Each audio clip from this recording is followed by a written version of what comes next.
अस्सलामुअलैकुम नाज़रीन, चलेंगे मैनचेस्टर जवेद इकबाल चीमा साहब है, देखते हैं क्या कहते हैं। कल इनका मैसेज आया था, कुछ कहना चाह रहे जी चीमा साहब। जी मुबारक साहब, बहुत मेहरबानी, बहुत शुक्रिया। बस मैं ये कहना चाहता था कि मेरे पास इस वक्त तीन बड़ी खबरें हैं। वो एक तो वो शहनशाह वज़ीर-ए-आला पंजाब जो है उसके शाहाना खर्चे के बारे में है। एक वो सदर जरदारी साहब जो नडेरों के अंदर शाहाना खर्चा कर रहे हैं वो है, और एक पपट वजीर आजम माल्टाउन में 12 करोड़ रुपए एक घर के ऊपर की तजीनो अराश के लिए लगा रहे हैं वो है।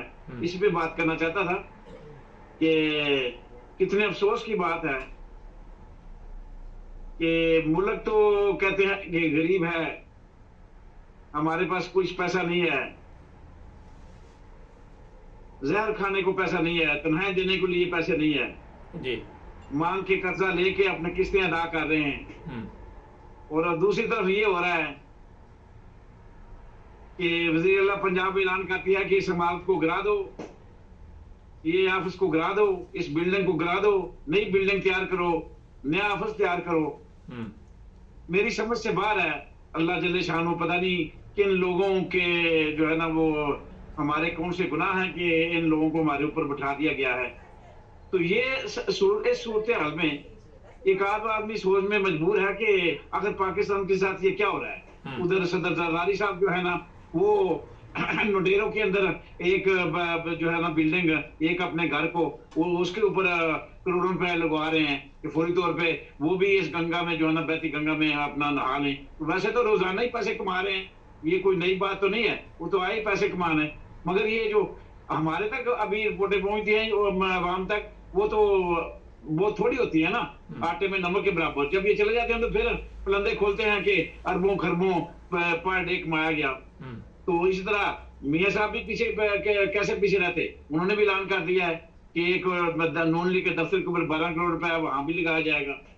तो बस ये मैं आम आदमी भी रो रहा है, हम भी रो रहे हैं कि आखिर ये सब कुछ क्या हो रहा है। मगर अफसोस ये है कि जो इनको लाए हैं उनकी सोच ये है, यानी किसी को भी किसी अदारे का सरबराह पाकिस्तान में इस वक्त ऐसा नहीं है जो अपने हलफ की पासदारी कर रहे हैं जी। ना जर्नैल कर रहा है, ना चीफ जस्टिस कर रहा है, ना वजीर आजम कर रहा है, ना वजीर आला कर रहा है, ना आईजी पंजाब कर रहा है, ना आईजी, यानी कोई भी किसी जगह पे जो बैठा हुआ है ना वो हर एक अपने हलफ से जो है ना आगे जाके वो छलांगे लगा रहा है। जिस तरह आईजी पंजाब सब कह रहे हैं पाकिस्तान की मसीहत बड़ी तेजी से अप जा रही है। अब उसको मसीहत से क्या मसला, तुझे क्या, तुझे लॉ एंड कंट्रोल करना है पंजाब का, तू बात कर रहा है पाकिस्तान की मसीहत पे। तो हर आदमी अपने अपने दायरे से बाहर निकल के छलांगे जो मारता है ना, उस वजह से पाकिस्तान का बेड़ा गर्क है। तो और तो कोई बात नहीं है, ये सीधी सी बात है। ये एक नया तजर्बा है ना, मुबारक साहब पहले तजर्बे होते रहे मुख्तलिफ किस्म के, अभी ये नया तजर्बा हो रहा है कि मार्शल लॉ भी ना लगाओ, मगर मार्शल लॉ के सारे मजे भी लेते रहो और नाम नहाद पपट को कुर्सियों पे बैठा के खुद कंट्रोल करो। मुल्क के सारे फैसले जर्नैल करें और दस्तखत पपट करें जिनको सिलेक्ट करके बैठाया गया है, ताकि दुनिया को बताएं कि जमहूरियत का सूरज बड़े आबोताब से पाकिस्तान में चमक रहा है। और पपट सारे के सारे मफाद परस्त हैं और वो हैं जिनको इमरान खान का खौफ है, इमरान खान का रास्ता रोके ताकि वो ये गंदा निजाम ना बदल दे।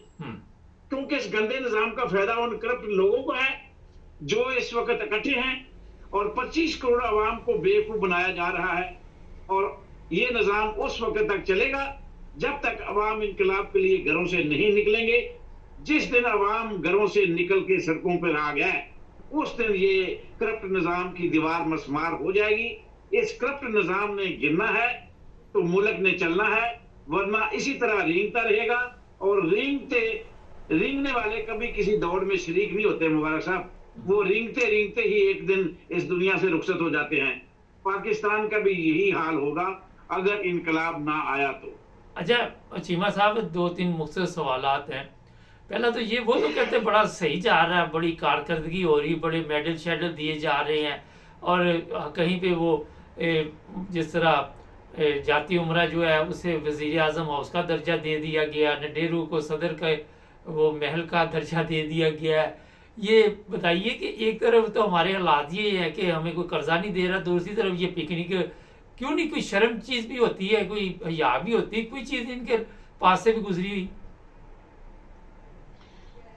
असल मुबारक साहब सीधी सीधी बात है, अब किसी को कोई भी इसमें जो है ना कोई मगालता नहीं है, ना किसी को डाउट है कि जो जो लोग मुल्क चला रहे हैं ना वो है जर्नैल, मुल्क को एस्टेब्लिशमेंट चला रही है। और एस्टेब्लिशमेंट की जो है ना उसकी सोच का अंदाजा इस बात से लगाया जा सकता है कि लोगों को पहले उनकी सोच के ऊपर बड़ा मान होता था, उनकी सिपा सलारी के ऊपर बड़ा मान होता था, कि उनको सिपाही के किरदार पे बड़ा मान था कि हमारी जंगजू फौज है और बेहतरी फौज है।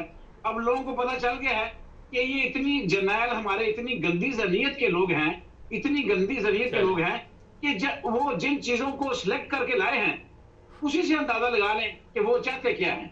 अच्छा सर ये बताइए जी जी, ये भी खाओ हम भी खाएं, हाँ जी, और जो हमारे साथ रहेगा वो ऐश करेगा।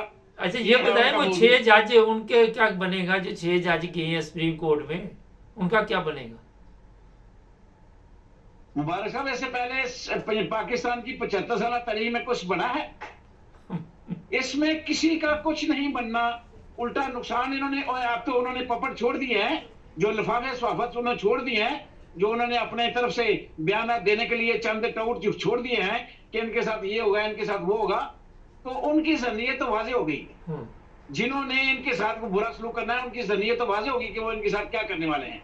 मगर अफसोस इस बात का है कि ये उस वक्त तक होता रहेगा जब तक 25 करोड़ अवाम नहीं निकलेगी। उस वक्त तक कोई भी ये 5, 6, 10 पीटीआई के साथ क्या हो रहा है, वो तो इन 6 जजों से उनकी तादाद तो बहुत ज्यादा है, मगर हो क्या रहा है कि पीटीआई के बारे में उल्टी गंगा बह रही है ना, तो इनके बारे में उल्टी गंगा बहेगी। वो पीटीआई वाले क्या कह रहे हैं, वो तो यही कह रहे हैं ना कि जुल्म के सारे हुनर हम पर आजमाए गए, जुल्म भी सहा हमने, जालिम भी कहलाए गए। तो यही बात है, यहाँ जो सच बोलता है उसकी इस पाकिस्तान में कोई जगह नहीं है, जो दयानतदार है उसकी इस पाकिस्तान में कोई जगह नहीं है, जो अल्लाह और अल्लाह के रसूल की रस्सी को मजबूती से पकड़ना चाहता है उसका इस पाकिस्तान से कोई तल्लक नहीं है। पाकिस्तान से सिर्फ उसका तल्लक है जो जर्नैलों को खुश रखे, साढ़े ना रहोगे तो ऐश करोगे, माल भी बनाओगे, तगमे भी लोगे, और यही काम फरौन करता था। अच्छा तो आज इस वक्त मुकाबला इस्लाम और कुफर का है। एक तरफ फरौनियत है जो पपट ऊपर बैठे हुए हैं और जिन्होंने स्टक किए हैं, सुलतकार हैं, और उन्होंने उनके पपट जो उन्होंने सिलेक्ट करके लाए हैं, और एक तरफ 25 करोड़ अवाम है। सीधी सी बात है, इसमें कोई दूसरी कोई राय नहीं है। कुछ नहीं होगा जब तक 25 करोड़ अवाम सड़कों पे नहीं आएगी, घरों से नहीं निकलेगी, कुछ भी नहीं होगा, कोई इंसाफ नहीं मिलेगा। अच्छा आखिर में ये बताइए कि इतनी बिल्डिंगें नहीं बनाने की क्या जरूरत पड़ गई है, ये समझ से बाहर है, क्योंकि हमारी जो मसाले तो होती हैं हजरत उमर फारूक की, और हमारे काम ऐसे हैं कि हम याशी में पड़े हुए हैं। अल्लाह मेरे मुंह में खाक दे, मैं जो देख रहा हूं ना ये इसलिए कर रहे हैं, नोडेरों में पैसा इसलिए लग रहा है, पंजाब में इसलिए ये सारे पे इतने शाही खर्चे हो रहे हैं कि खुदा नहासा ये मुल्क को तोड़ने की तरफ लेके जा रहे हैं।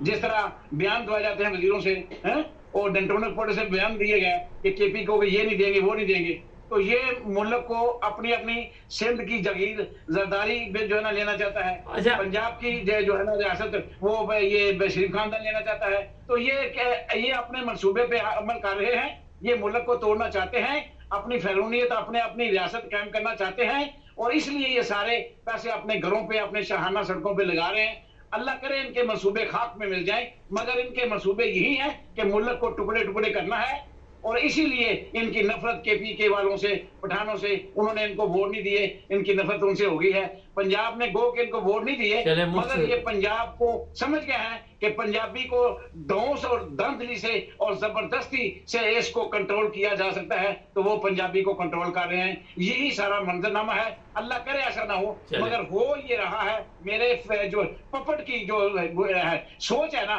वो इस वक्त यही है कि अपने रियासत पे कब्जा करो और जाए जन्नत में मुल्क। बहुत शुक्रिया असल बात। चीमा साहब, बहुत शुक्रिया, थैंक यू। नाज़रीन, जुवेद इकबाल चीमा साहब अपने ख्यालात का इज़हार कर रहे थे, हमारे साथ जुड़े रहें, फॉलो कीजिए टिकटॉक पे भी। और यूट्यूब पर भी।